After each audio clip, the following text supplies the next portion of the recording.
হাইকোর্টের নির্দেশে আরজি করে চিকিৎসক খুনে তদন্ত শুরু করেছে সিবিআই। কেন্দ্রীয় তদন্তকারী সংস্থা যদি তদন্ত ঠিকমতো না করে তাহলে ভবিষ্যতে নিজাম প্যালেস ও সিজিও কমপ্লেক্স ঘেরাওয়ের হুঁশিয়ারি দিলেন ডিওয়াইএফআই নেত্রী মীনাক্ষী মুখোপাধ্যায়। সেই সঙ্গে আরজিকর কাণ্ডে দোষীদের শাস্তির দাবিতে মুখ্যমন্ত্রী মমতা বন্দ্যোপাধ্যায়ের পথে নামাকেও কটাক্ষ করলেন তিনি। পুলিশ কমিশনার বিনীত গোয়েলের ভূমিকা নিয়েও প্রশ্ন তোলার পাশাপাশি স্বাস্থ্য ও পুলিশ মন্ত্রী মমতা বন্দ্যোপাধ্যায়ের পদত্যাগেরও দাবি তুললেন মীনাক্ষী সহ বামেরা।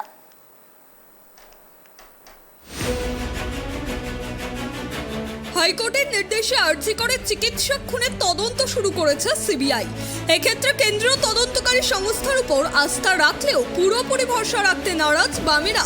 রাজ্যে একাধিক দুর্নীতির তদন্ত করা সিবিআই এর ট্র্যাক রেকর্ড ভালো নয়, তাই আরজিকর কাণ্ডে সিবিআই এর তদন্তের উপর তাদের নজরদারি থাকবে বলেও জানালেন ডিওয়াইএফআই নেত্রী মীনাক্ষী মুখোপাধ্যায়।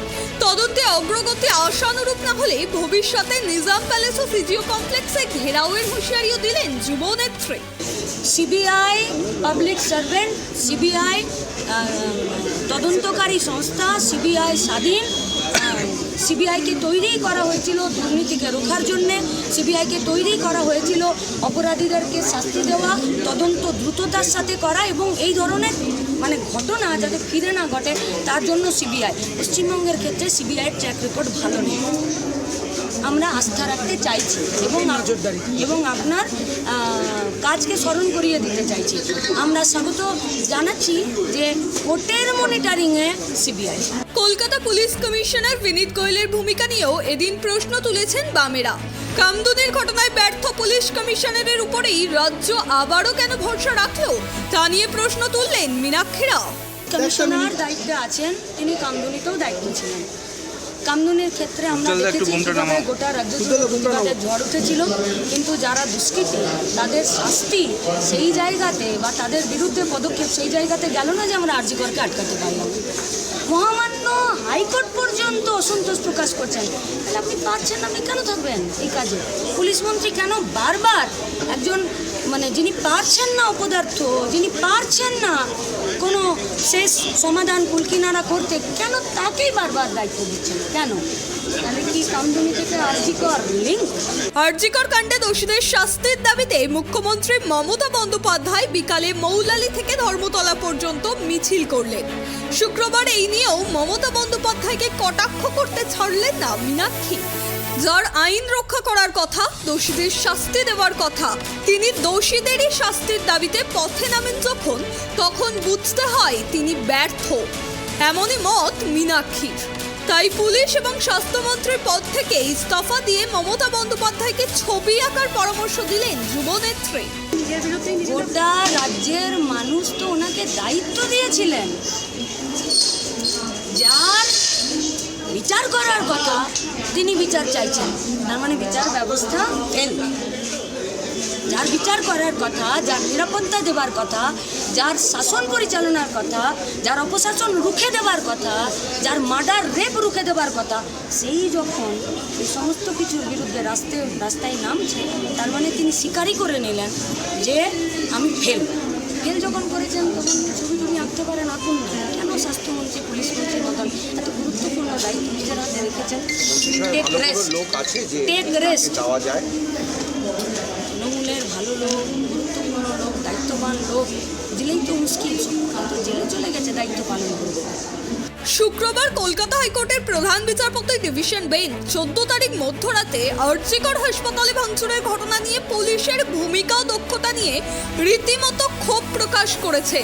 গত কয়েকদিন ধরে আরজিকর হাসপাতালে যে ঘটনা ঘটে চলেছে তাতে আরজিকর হাসপাতাল বন্ধ করে রোগীদের অন্য হাসপাতালে স্থানান্তরিত করার কথাও শোনা গিয়েছে প্রধান বিচারপতির মুখে। হাইকোর্টের এই বক্তব্যের সঙ্গে রীতিমতো সহমত প্রকাশ করেছেন মীনাক্ষী মুখোপাধ্যায়। আমাদের লজ্জার বিষয়, গোটা রাজ্যবাসীর কাছে আমাদের লজ্জার বিষয়। তাই তো মা বোনেরা এই লজ্জাকে ঢাকতে মাঝরাতে রাস্তায় নেমেছিল। নজরে তো রইল, চোখ তো বন্ধ রাখবো না। বোনকে হারিয়েছি, ডাক্তারকে হারিয়েছি, তারপরে বর্ধমানের বোনকে হারালাম, তারপরে মালদার বোনকে হারালাম, তারপর তো রাত জাগলাম। এখন তো জেগে থাকার সময়, নজর তো রইল, ঘুমাচ্ছি।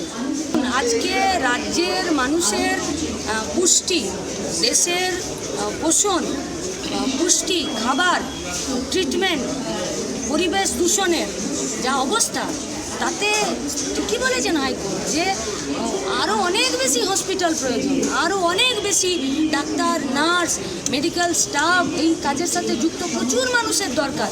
তিনি তো এই কথা বলতে গিয়ে আসলে বলে দিয়েছেন যেগুলো নেই। আমরাও তো এটাই বলতে চাইছি যে সব নেই, আর যেটুকু আছে সেটুকু দুর্নীতির ঘুঘুর বাসাতে পরিণত হয়েছে।